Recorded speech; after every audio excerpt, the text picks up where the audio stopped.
From Connecticut Public Radio in Hartford, this is Seasoned. I'm Robyn Doyon-Aitken.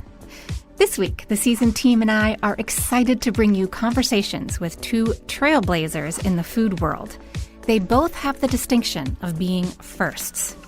Coming up this hour, Rachel Sayet, a member of the Mohegan Nation and an Indigenous educator, talks with Chef Sherry Pocknett. In June, Sherry became the first Indigenous woman to win a James Beard Award. And later in the show, seasoned producer Catrice Claudio talks with Illyanna Maisonet. Illyanna is the author of the book Diasporican. She's the first Puerto Rican woman to win a James Beard Award. On the one hand, being the first of something is kind of cool. It's exciting. But it's also like, really? It's 2023. Historically, people of color have been grossly underrepresented in the James Beard universe, but that's changing. In 2020, the James Beard Foundation hired consultants to audit their practices around racial equity. We're seeing some of the fruits of that effort. If you follow this kind of stuff like I do, you noticed that this year's James Beard Awards, which took place from June 3rd to the 5th in Chicago, looked very different than in years past. Of the 75 finalists for Restaurant and Chef Awards, more than half were immigrants or children of immigrants. That made for lots of tearful acceptance speeches and family stories at the podium. The James Beard Media Awards. Now, these are specifically for cookbooks and journalists and other content creators. These are given out ahead of the Chef Awards. Illyanna Maisonet is a trained chef, but she won her beard for her cookbook Diasporican. You'll hear from Illyanna coming up. But first, we asked Rachel Sayet, an Indigenous educator from the Mohegan tribe, to help us get to know Chef Sherry Pocknett. Kwai everyone, Natusawis Rachel Sayet, Natusawis Akidusu, a Mahuganuk. Hello, greetings. My name is Rachel Sayet. My Mohegan name is Akidusu. I'm from the Mohegan Nation. Natusawis, Nepal's Upashaw, Sunflower, Chef Sherry Pocknett. I'm from the Mashpee Wampanoag Nation, located all the way east, Mashpee, Massachusetts, Cape Cod, and delighted to be here. Sherry won her James Beard Award in the Best Chef Northeast category for her restaurant, Sly Fox Den 2, and that's TOO. It's in Charlestown, Rhode Island. You'll hear about some of her signature menu items in a moment. If this conversation sounds like two friends talking and catching up, that's because it is. Rachel starts by describing how she and Sherry met and how Sherry's cooking at the powwows made her stand out. Just a note that this conversation happened in June, shortly after the James Beard Awards, so it was still strawberry season. The friends talk about Sherry's food and then get to that James Beard moment. Sherry and I have known each other a long time. Sherry, I've been a fan of your cooking since before I met you. I don't even know how long at the powwows. I know you've been a vendor since you were a kid, or at least helping out since you were 12. Yeah. And I remember when I was younger, before I met you formally, I was a fan, especially of the more interesting foods that you had, like the frog's legs, the quail. I loved that stuff because I was always a weird kid. That doesn't make you weird. That just makes you knowledgeable about, Eastern woodland foods, coastal foods, foods that I grew up on in the 60s. That was a long time ago, So we did a lot of foraging for our food back then. I'm from Mashpee, where, of course, the East Coast, we're seasonal people, and where we eat by the season. I call it the bounty of the season. So the food, of course, goes by the season. And my mom and dad taught us how to forage. And my mom, of course, taught me how to cook and identify plants and animals when I was very young. And I love cooking. As early as I can remember, I loved cooking. I wanted to cook. I always wanted to help. I tell this story all the time that I got the Susie homemaker when I was about 7 or 8. And I took everything that was in the refrigerator that my father probably harvested or caught or hunted or fished. It could have been eels. It could have been scallops. It could have been deer meat or muskrat or whatever was in that refrigerator. I took it and cooked it in that easy bake oven and fed it to my brothers. And they ate every drop. So I knew then that, I was good. I was a good cook then. At least I thought I was. Yeah, we have that in common. I also used to make things in the Easy Bake Oven. I don't know if you've seen these days, I guess they have those kids competitive shows where I saw they made duck confit in one of those. So you were ahead of the time. Now kids doing that competitions in the Easy Bake Oven, wow, which is so funny. So yeah, we formally met about 10 years ago when I was trying to do some research on some indigenous foods, and I had always been eating some of them, but never, I wasn't raised foraging and I didn't know too much at that point. And then Sherry, you brought me back into the back of the kitchen at the powwow and said, here's this and this. And we had a blast. But growing up eating powwow food and going in the woods and picking sassafras, going berry picking blueberries and just eating the berries as are is the best really part of that, because you're teaching your children, what life is about and how to survive, and knowing that these berries are there for you. And if you don't pick them, they'll go dormant. So you got to keep picking them. You got to keep harvesting berries and nuts and whatever else is out there, sassafras. The more sassafras you pick, the more it grows. And it's always exciting to see what's coming back. It's always a lot to teach. And that's the part that I love. What do you love about teaching? Why is that so important to you? Honestly, the reason why I love to teach is, especially kids, I love to teach kids because they're like sponges and they suck everything up. And then you're going to get your next best chef from teaching kids. But you're teaching children not only how to cook, you're teaching them how to live by the season. What's next in line, the bounty of the season, that we have to take care of the land in order to keep harvesting. And that's really important. And that's the message that I'm trying to give. We are trying to convince people, if you try to grow a little something, you're going to be so appreciative if it grows. And if it don't grow, you're going to try again. Sherry taught me so much. Thank you. Now I try to revitalize amongst my people the different seasonal holidays and the different things. And they had the Strawberry Thanksgiving Festival last week. A lot of our tribes are bringing those back. And the strawberry is such a prominent focus for so many of us. And Sherry makes a drink and it's just so delicious. And I didn't know if you wanted to talk a little bit about your feelings towards the strawberry itself and the medicine of that. I know that season is kind of past, but lots of strawberries this year, but we have lots of Thanksgivings, not just the third week in November. I mean, we have that Heron Thanksgiving, and Strawberry Thanksgiving is next. Strawberries are the first berry that comes to us in our new year, and we share it, and it's medicine. It's loaded with vitamin C. They're a very important berry because they give us nutrition. They give us love. If you notice, if you cut the strawberries, they're in the shape of a heart. And a lot of different tribes have different stories about the strawberry, and they use it for different medicine or different purposes. Or we always try to share strawberries.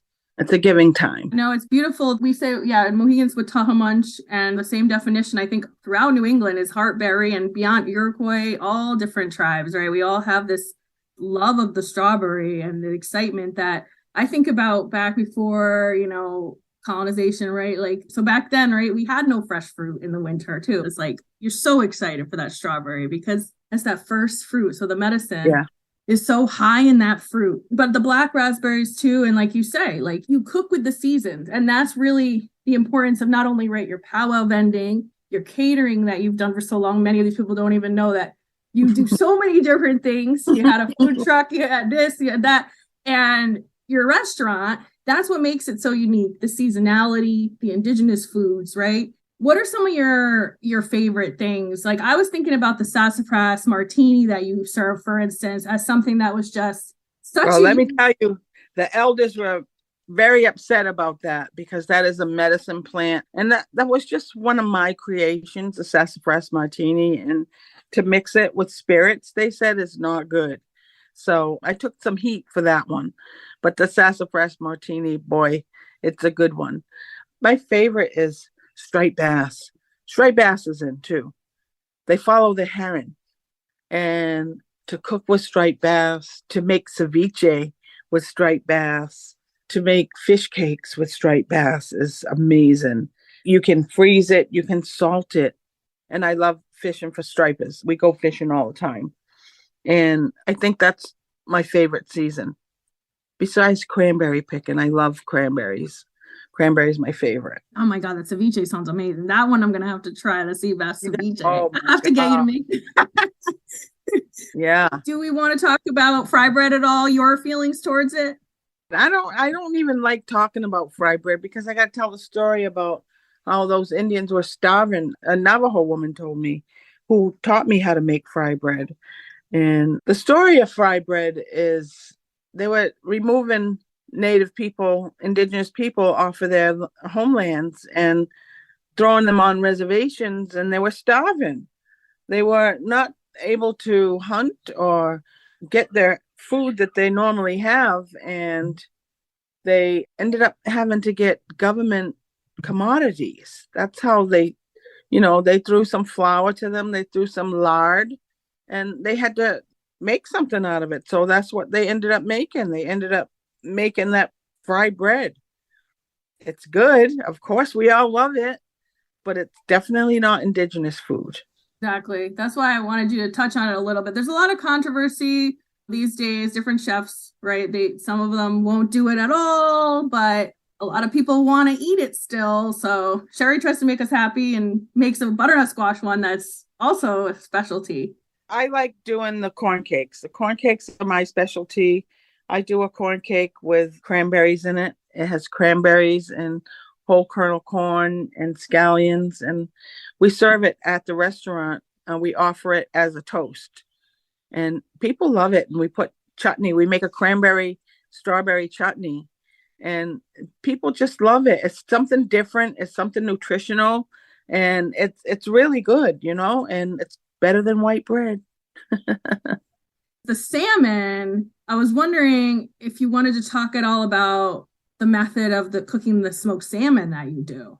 We have a friend that smokes all the salmon, and he smokes all the fish, and he's amazing. He supplies so much salmon that it's ridiculous. That's also what makes your food so unique, right? You're not just seasonal, but you're also getting a lot of stuff from local, indigenous, forage.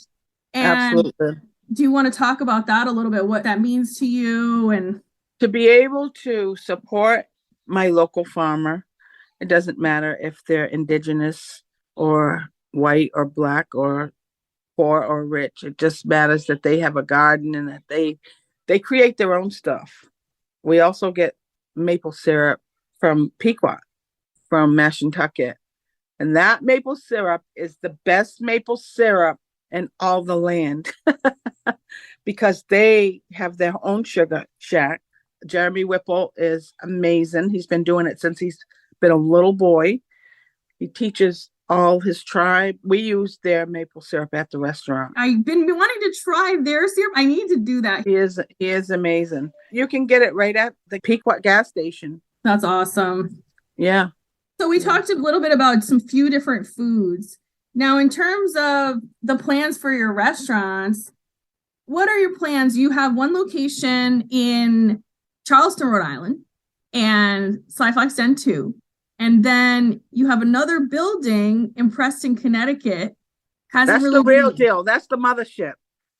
I'll tell you, 2018, I used to work at the museum at Pequot at Mashantucket.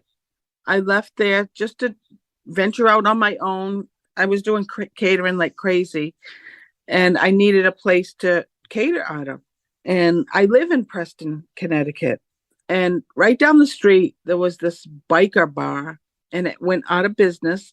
It was beautiful, right on the water. It's beautiful, old brick. There's a river and the bay, and it's 3.5 acres, 200-seat restaurant, a really beautiful old building. It needs a lot of work, but I said, if that becomes available, I really would try hard to get it. The next week it became available. I don't know how I got it. I borrowed money from everybody I know. And I did it. I got it. So we were busting our butt, trying to get it ready to open for spring of 2020. And what comes? Pandemic. The world shut down. No more business. So I'm holding on to this restaurant by the skin of my teeth. Believe me. So I had to create some type of revenue. And I was at a baby shower out in Narragansett. I ran across this little cute building, had a little sign on it that said for rent. I said, this is cute.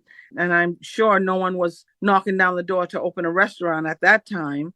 I called the landlord and we came to an agreement, and I ended up with a restaurant during the midst of the pandemic. And now this is our third summer. We made it. We made quite a little name for ourselves.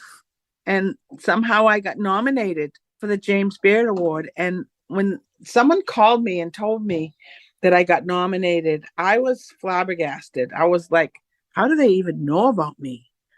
I was in shock. I'm still in shock. Honestly, that was the award itself. I was happy. I didn't plan on winning anything. And lo and behold, June 5th, I go to Chicago. I wasn't even going. My daughter said, we're going to go.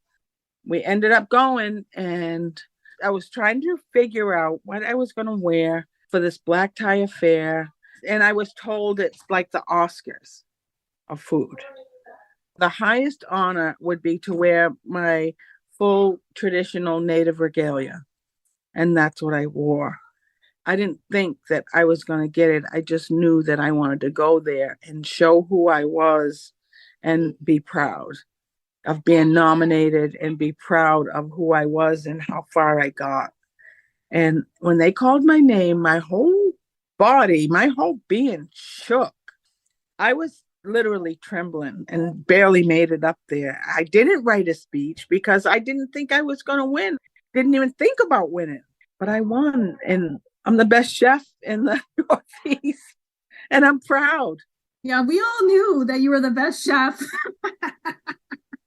Wow. It's such a blessing for, not only you, your tribe, and I saw some of the welcomings, right, with the dancing and different things that are happening, but for all of us here in native New England, all of us folks in the history here, people not even knowing half the time that we're here. And Sherry, being this amazing chef, has made a huge impact on not only the culinary field, but awareness.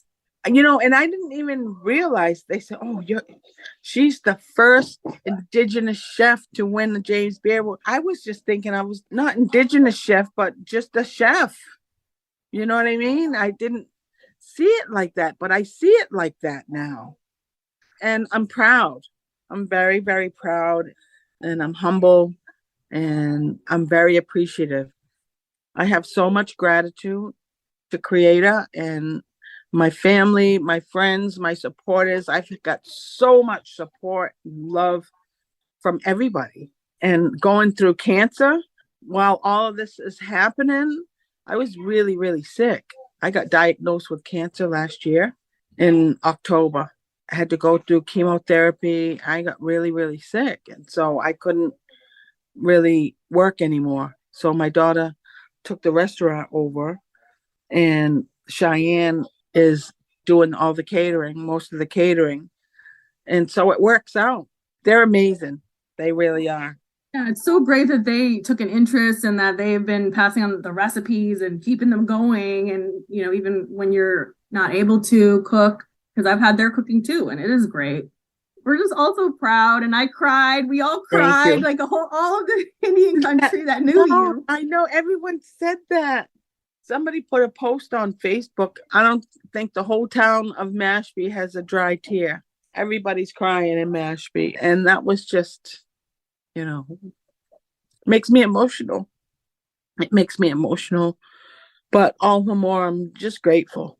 I'm just grateful, and I'm happy. And trying to get through this cancer stuff for the end of it. And I'm doing okay. I'm feeling good today. And I got a little ways to go, and hopefully I'll get through it. And I know I'll get through it. I'm too stubborn not to. Well, Sherry, thank you so much for sharing all of that wonderful wisdom today. Congratulations again on your award. We really appreciate it. Kabatni. Thank you so much for having me. I appreciate it. Rachel, we go way back, so appreciate you very much. Thank you again, Sherry, and congratulations again.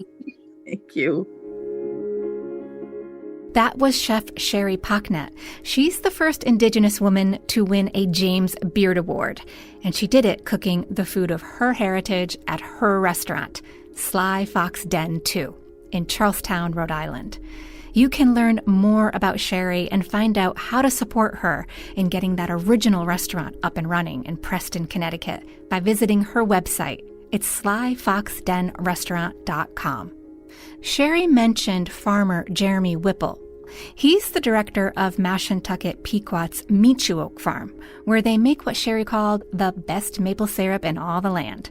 My colleague Patrick Scahill featured the farm in a series about BIPOC farmers. I'll link to it on our show page, ctpublic.org/seasoned. You'll find a photo of Sherry there too, accepting her James Beard Award in Mashpee Wampanoag traditional dress. I'm Robyn Doyon-Aitken. Coming up after the break, author Illyanna Maisonet on her travels in Puerto Rico and the major cultural influences that make up Puerto Rican cuisine. If you look at our food, like if you look at pasteles, all three of these traditions and these peoples combine together. And without the three, we don't have that. This is Seasoned. We'll be right back.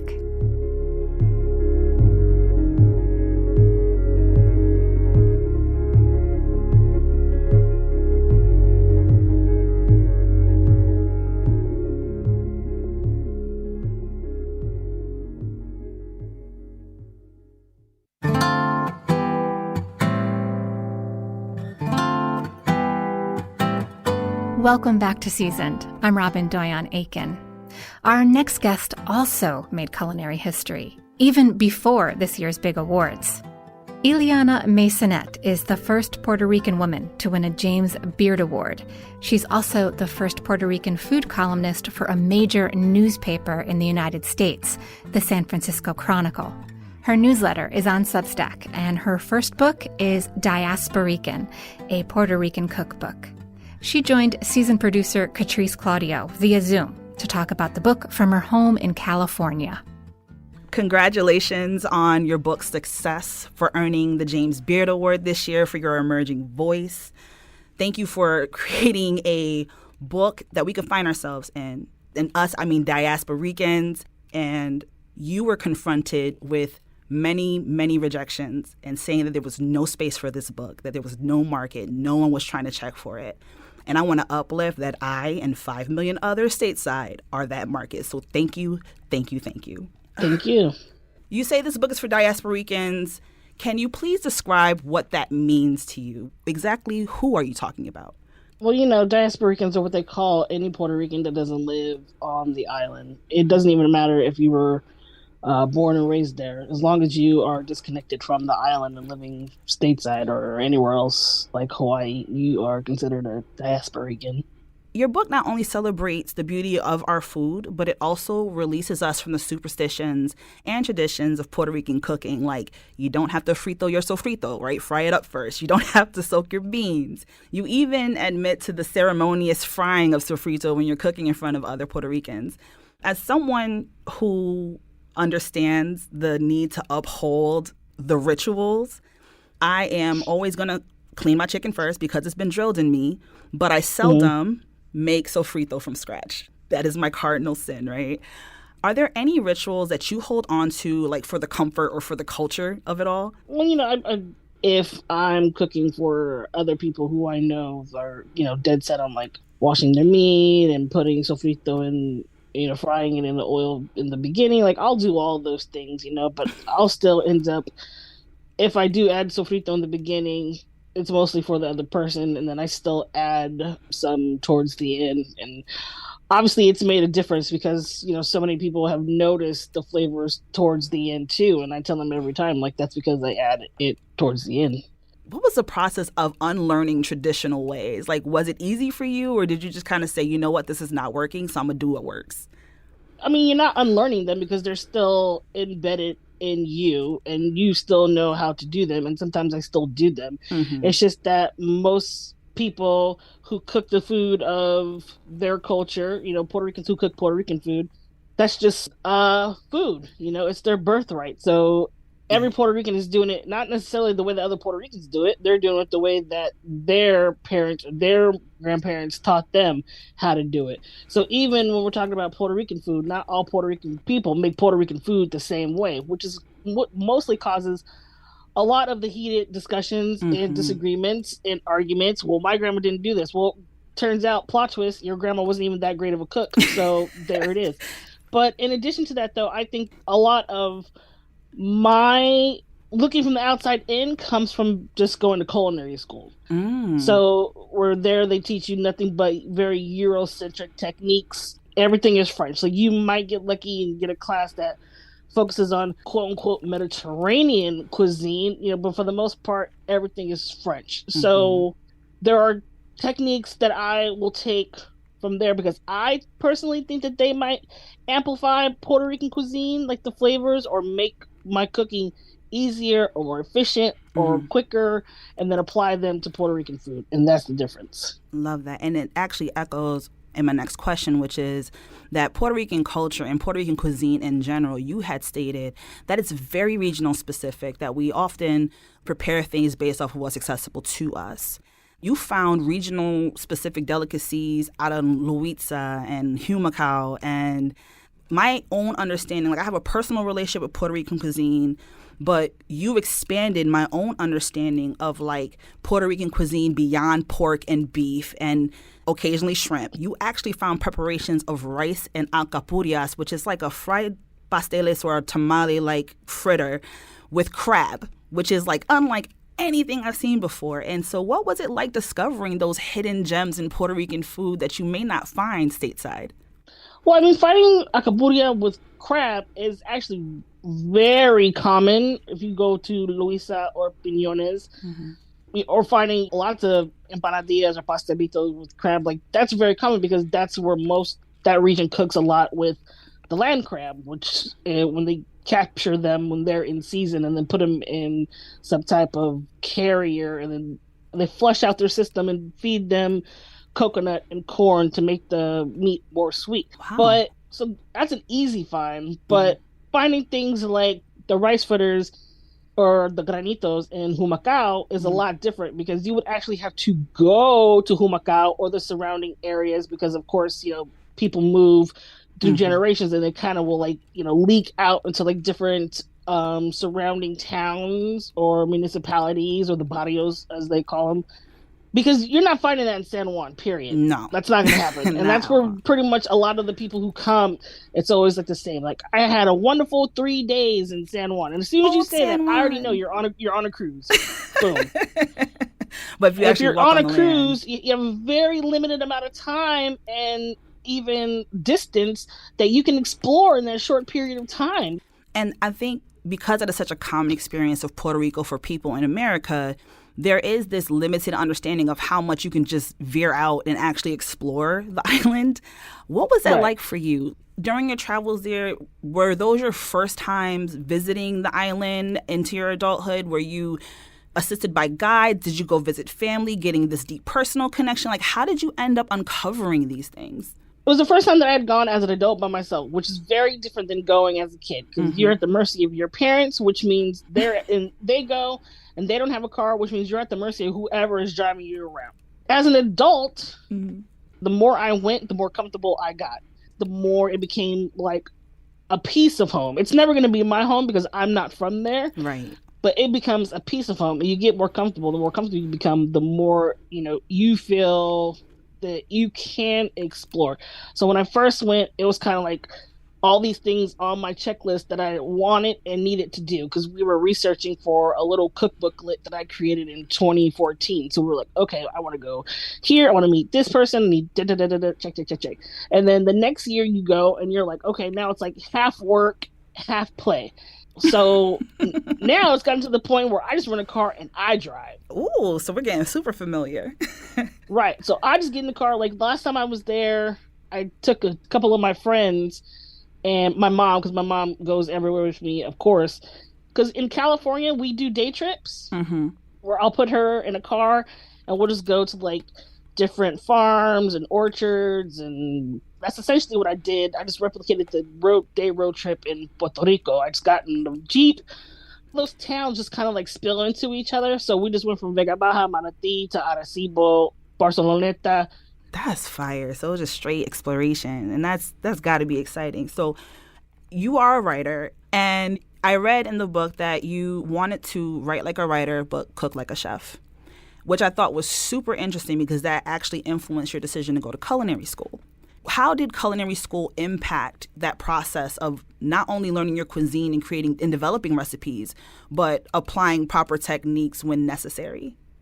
What I'm doing now, I had absolutely no idea what was going to happen when I was in culinary school. I enrolled in 2009. I had not cooked any Puerto Rican food at all, period. And my mom doesn't really cook a lot of Puerto Rican food either. Like, my grandma was the one that cooked all the Puerto Rican food. So I actually already knew how to make Laos food when I was in culinary school, because that was my first kind of introduction to cooking, is when I went to go live with my best friend who was Laos. I cooked that food way before I even cooked my own culture's food. And so did that help you get confident about exploring your culture's food? No. Me being in culinary school, first of all, culinary school was a piece of cake. Like, I was like, this is super easy. The curriculum is easy. Being here, the discipline. But 2 years into it, I'm like, there's so much other exciting foods happening outside of these walls and outside of this regiment. And outside of the French culinary traditions. And if we're going to talk about culinary traditions, I would love to discuss where Puerto Rican culinary traditions came from. What are the major culinary influences behind Puerto Rican cuisine? Well, it's obvious that it comes from Puerto Rican's culture, period. So most people, not everybody, most Puerto Ricans are a mixture of, our indigenous inhabitants, which are the Taino. Now they're saying that they weren't even called the Taino, but whatever. Just for the sake of, what we know now, let's just go ahead and call them the Taino, which are, and they came from like South America, pretty much. So there's a lot of similarities between South American cooking and indigenous cooking. And then the enslaved Africans that were brought by the Spanish. But also, there were other European people that came too. Like, there were a lot of French, there were a lot of Dutch. But ultimately, the majority came from Spain. What was the significance of including that indigenous acknowledgement? What was important about acknowledging that contribution to Puerto Rican cooking? A lot of people in Puerto Rico, a lot of Puerto Ricanos, no. They will tell you straight up. When you ask Puerto Ricans what they are, they will tell you, we're Puerto Rican. And if you want to, really poke at it, they're always going to add all three. Taino, Spanish, and African. Period. I personally feel that a lot of Puerto Ricans feel there's a lot of indigenous erasure. But if you look at our food, like if you look at pasteles, which is one of the most laborious and probably one of the oldest Puerto Rican recipes, it's made out of, not everybody makes the masa the same, of course, but the masa is mostly made out of plantains and yautía.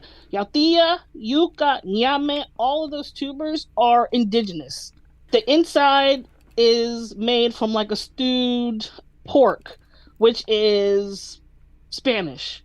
And then the plátanos come from Africa. And then it's steamed, which is a very indigenous method of cooking. When we talk about frying was introduced to Puerto Rico from the Africans, from the enslaved Africans. That's a very African method of cooking. But steaming and barbecue are straight up indigenous. Okay. So when you're looking at a pastele, it's literally all three of these traditions and these peoples combined together. And without the three, we don't have that. You're listening to seasoned producer Katrice Claudio's conversation with Illyanna Maisonet. She's the author of Diasporican, a Puerto Rican cookbook. I'm Robyn Doyon-Aitken. Coming up after the break, the allure of pernil and the dying art of lechon. That's whole roasting a pig over fire. With pernil, it's simple. You have to cook it at a slow temperature for a long time because that's how it achieves that very specific crispy skin It's the same type of skin that you would get when you roast lechon. You're listening to Seasoned on Connecticut Public Radio. We'll be right back.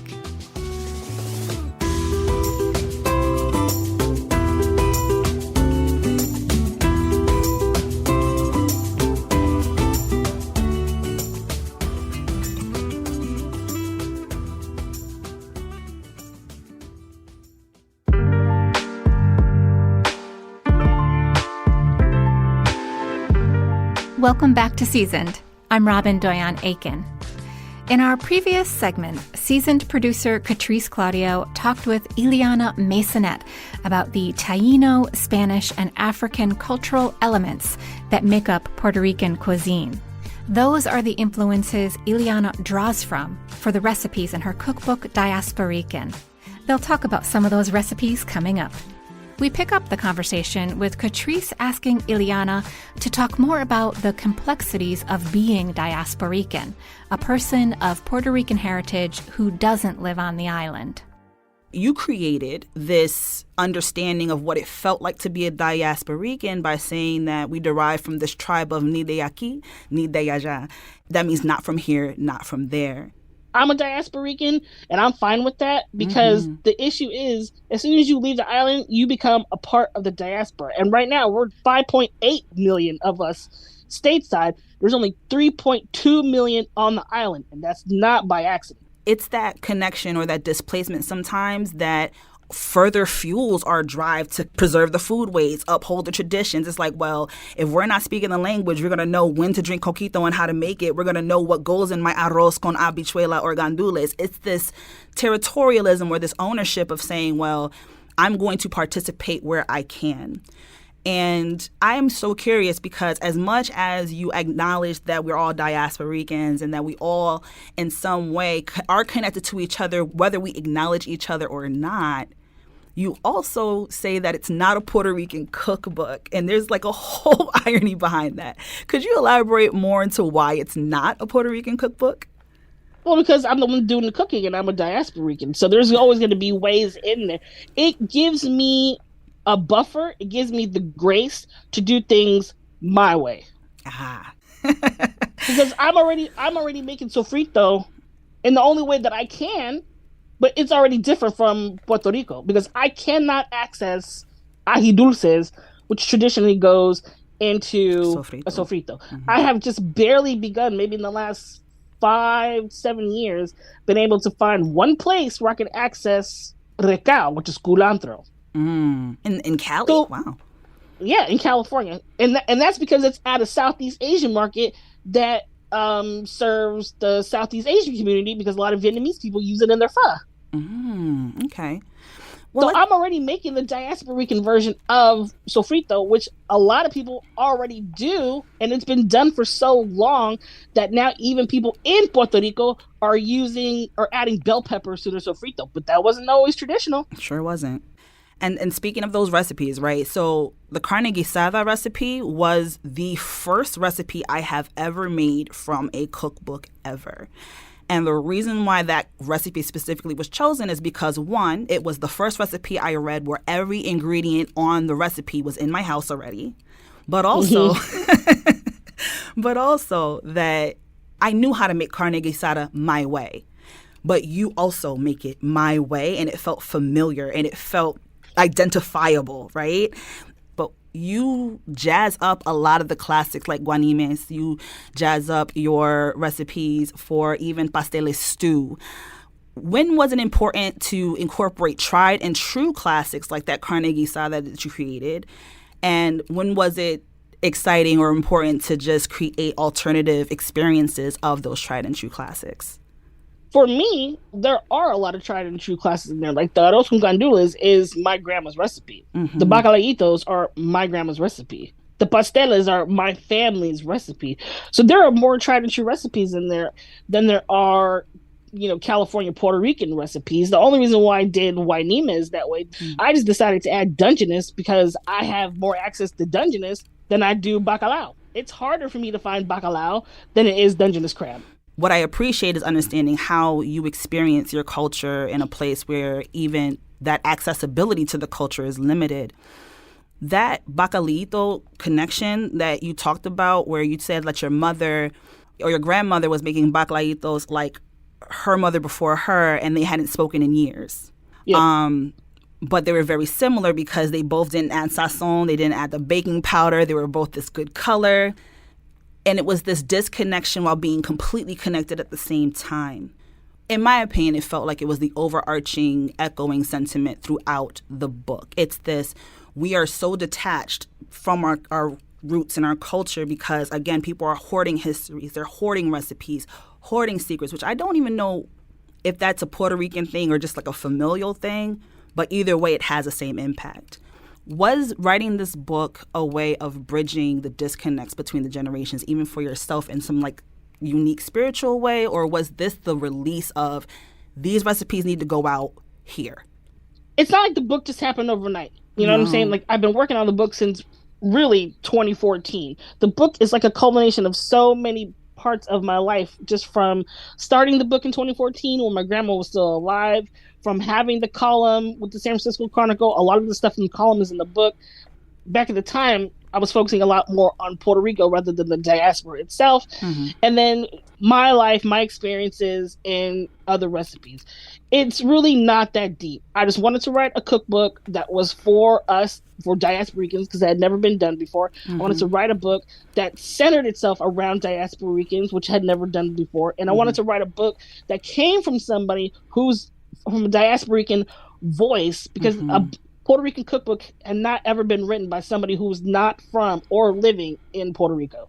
There's beauty in both things. I think me taking it as a diasporican, receiving the book, it became a gift, right? Like, it once you release something into the world, it turns into its own thing, unfortunately. So if I'm over romanticizing, my bad, but you hit a chord with us, and I want to value that, and I want to make sure that you hear exactly how impactful and special that was for people like us.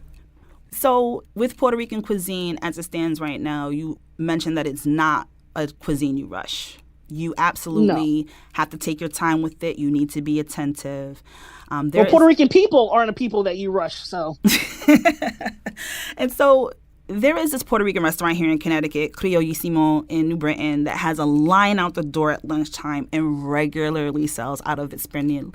If you do it right, it may take a day or two to make, and it's worth it. Can you talk more about the allure of the pernil and why, or the pork shoulder, and why there are just some PR dishes that you just can't rush? I mean, with pernil, it's simple. If you don't cook it for a long time, it's going to be tough. So that's just standard cooking rules apply there. And it also depends on which type of pernil you're using. Like, you can use the one that's bone, that doesn't have a lot of bone. You can use the one that what they call the picnic shoulder, that has a bone going through it, that has the skin all around it, which is sometimes, harder to find, depending on where you are. But that's the one that I think a lot of Puerto Ricans prefer. And when you're talking about that, you have to cook it at a slow temperature for a long time, because that's how it achieves that very specific crispy skin that I haven't really seen a lot of. It's the same type of skin. It's very thin. It like kind of shatters like glass. It's like crackle. Mm-hmm. It's the same type of skin that you would get on a lechon, like when you roast lechon. Mm-hmm. And the only people that I have seen that roast lechon like Puerto Ricans are the Filipinos, who are also conquered by Spain. Oh, God, because I was going to ask about that, too, because what I also didn't know was its ties to Southeast Asian culture and how some of those techniques mirror the pit, roasting that happens in Hawaii, Guam, the Philippines. How impactful has that Southeast Asian influence been on Puerto Rican culture? And could you elaborate more on how that relationship happened? I'm not necessarily sure. Like, I don't really know too much about Filipino cuisine. The only thing that I've been able to connect through the lechon, because I had to do so much research I knew how to cook a lechon by memory. My mom and I together memorized how my grandma taught us. We had absolutely nothing written down at all. I had to do a lot of written historical research. Like, I'm like, okay, because I need to know how to write this down. I could not personally find anyone. I looked through so many barbecue books, whole hog books, so much. And not a single one of them, except for I think maybe one, which was a book called La Gran Cocina, I think, which is written by a Cuban woman. And she doesn't have any photos in there, though. She just kind of has a written method. It was the only book out of so many barbecue books that mentioned how to roast a pig like that. And I even tried to look at videos. Like, I tried to look at, like, Puerto Rican lechon videos, and there was none. The only thing I could find on videos were people roasting the hog on a spit in the Philippines. Mm-hmm. I watched so many videos on how they roast pigs in the PI in the Philippines. Mm-hmm. The seasonings are different, but the method is exactly the same. I know in Connecticut as well, it is nearly impossible to find lechon unless you know a Puerto Rican with a backyard that's going to make it. And either you used to go to the bodegas in the city of Hartford to get it, or you would, again, go to a family's house. So I wonder if do you think that's a dying method, that people are just not interested in doing the whole pit roasting thing anymore? A lot of people still do, but now they do it in the cajachina. The cajachina is a Cuban invention. It's a box on wheels. Mm-hmm. It has the grate. It basically replicates the pit method, but it's a box on wheels. And it costs a couple of $100, and they just put the pig in there, and it's an easy way to do it. It's a convenient way to do it, because it's a mobile thing. You can kind of put it in your truck and, like, take you wherever you're going to be, But as far as people roasting a pig on a spit, yes, I do think it's a dying method, yes. There's still people that do it on the island, obviously, because you have the whole town of Guavate that's known as a Ruta de Lechon. So there's plenty of people that are doing it there. Of course, all men. It's a very type of, how Puerto Rico is. It's a very type of gender role, machismo, Holy Week shutting down, Catholic, traditional type of place, Mm-hmm. As far as, like, Diasporicans too, definitely like a lost art. Oh, so disappointing, because my mom was the only person, or the most recent person in my family, who's had lechon. I've never experienced it, so I'm thankful that you even have recipes accessing it. This was an amazing conversation. It was an absolute privilege. Thank you for your time, and I wish you the most success, and I hope that whatever comes is just as successful and just as important and just as enlightening as it has been with Diasporican. Thanks for having me. That was Illyanna Maisonet talking with Katrice Claudio. Illyanna is a trained chef, a food writer, and now a James Beard Award-winning cookbook author. Her book is Diasporican, and we've got 3 recipe excerpts on our site. There is a fried rice recipe that nods to the impact Chinese immigrants have had in Puerto Rico, and the other recipes are classics. Illyanna's tostones include a tip that make them, quote, truly magical, and she's sharing her Nana's pernil as well. It takes 2 days to make, and it's worth the time and effort. Go to ctpublic.org/seasoned, or you'll also find the recipes on ctpublic.org/recipes. I'm Robyn Doyon-Aitken. Seasoned is produced by me and Catie Talarski, Meg Dalton, Catrice Claudio, Stephanie Stender, Tagan Engel, Meg Fitzgerald, Sabrina Herrera. Our interns are Stacey, Addo, and Chen. To keep up with the latest on Seasoned, follow @CTPublic on Facebook, Instagram, and TikTok. And we're @WNPR on X, formerly known as Twitter. Catch this and past episodes of Seasoned wherever you get your podcasts. And subscribe so you never miss an episode. If you like the show, do us a favor and rate it on Apple Podcasts. It helps other food lovers find us. Thanks for listening, everybody.